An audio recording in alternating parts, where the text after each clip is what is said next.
If you haven't seen Oldboy yet, what in the are you doing? And no, I don't mean that bad Spike Lee remake. They were fucking. Father. I'm talking about Park Chan-wook's 2003 masterpiece, which was recently re-released in select theaters. We're gonna be talking about why it's so great and make a drink that'll shut you up real quick called the Vow of Silence, today on the Martini Shot.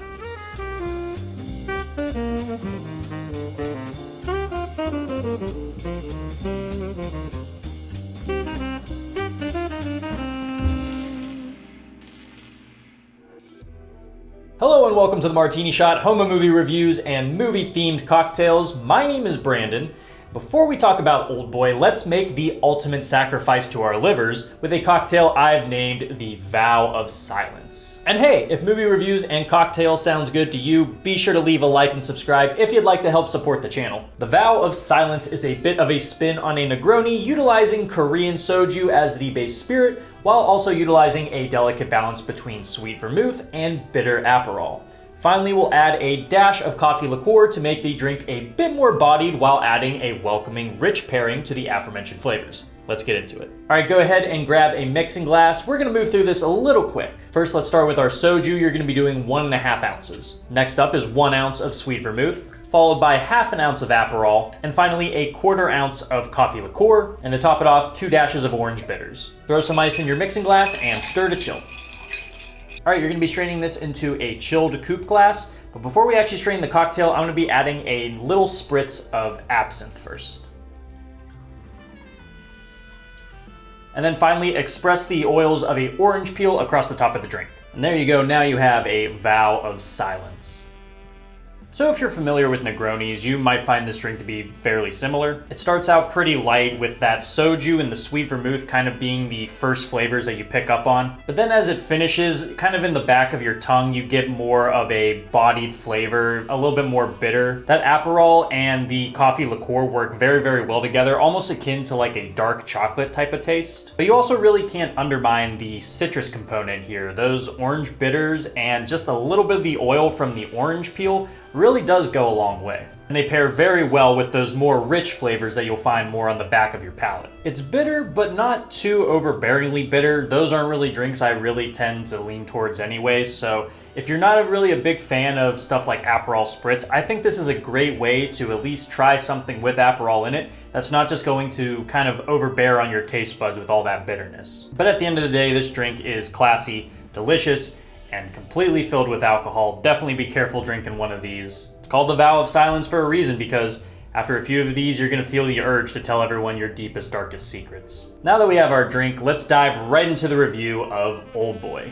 First things first, if you haven't seen this film, do your absolute best not to read too much about it. I'm serious. I had this film spoiled for me before I ever got to see it, and I promise you it will hit a lot harder if you stay in the dark. I'm only going to be talking about basic plot points, themes, and moments that won't ruin a first viewing experience. Sounds good? Okay then, so to summarize in 2 words, holy shit. Based on a Japanese manga from the 90s, Oldboy tells the tale of Odai-su, a man who is one day whisked off the street and thrown into a private prison. No one will tell him why he's there or who put him there, and he ends up spending 15 years inside this tiny room. He uses his free time to train his body and plot his revenge, but is one day randomly released back into the world. With nothing but revenge on his mind, Odai-su sets out to find the one responsible for his imprisonment, which leads him down a winding rabbit hole that leads to some truly twisted realizations. Park Chan-wook is one of South Korea's most prominent directors, known for his attention to detail in his framing and camera work, while also tackling themes such as skewed morality and revenge with a touch of dark humor. It's apparent the care and attention Chan-wook puts into the structure of his scenes, fully embracing the medium to illustrate a variety of emotions while overall keeping every moment visually engaging. Not to mention he's able to craft an interesting world that blends realism with a gritty, depressing dystopia that still remains rooted in reality. The story is told through the eyes of Odai-su, a complicated character whose intentions and motivations put him firmly in anti-hero territory. He's certainly a man of mistakes, but man is he taken through the ringer here,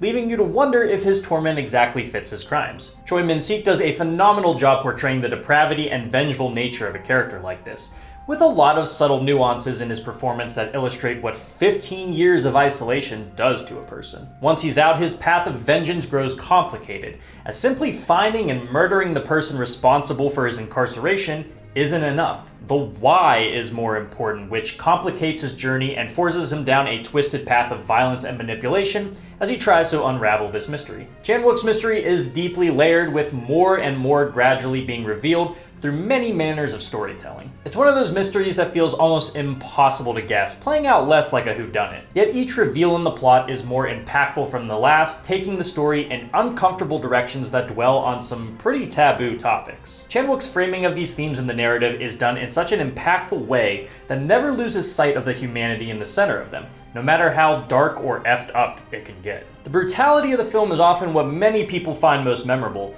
but you might be surprised to hear that the film isn't as much of a bloodbath in the way you might expect. The moments of sickening violence are truthfully few and far between, yet their utilizations are so impactful in making you squirm.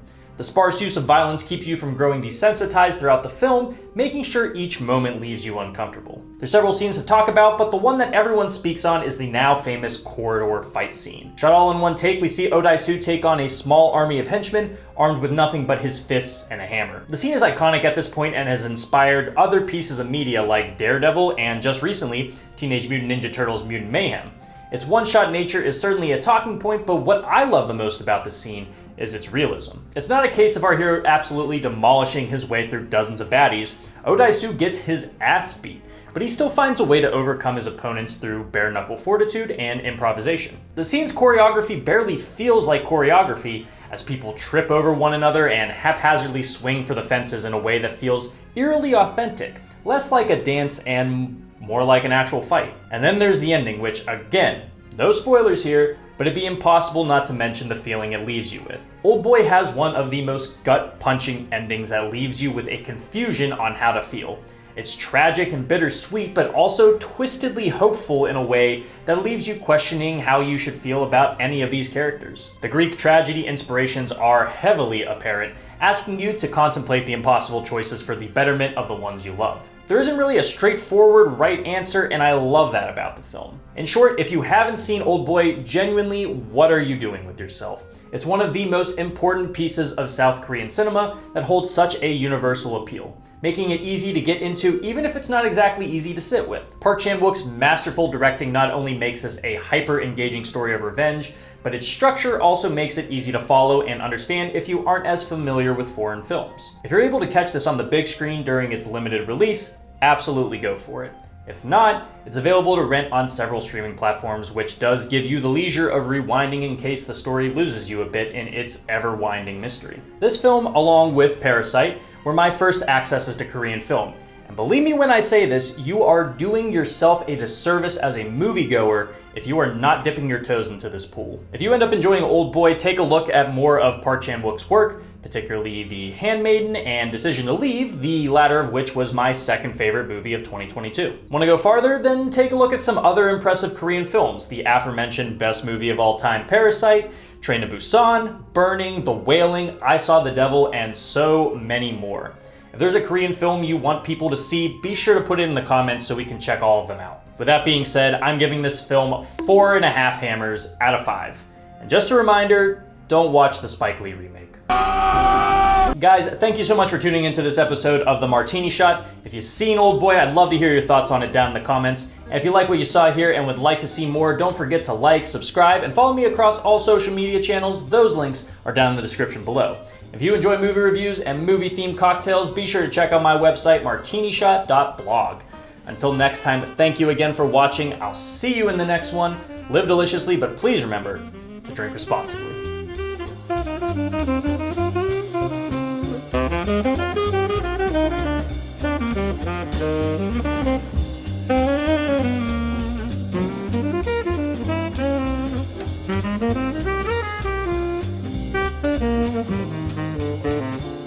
Thank you.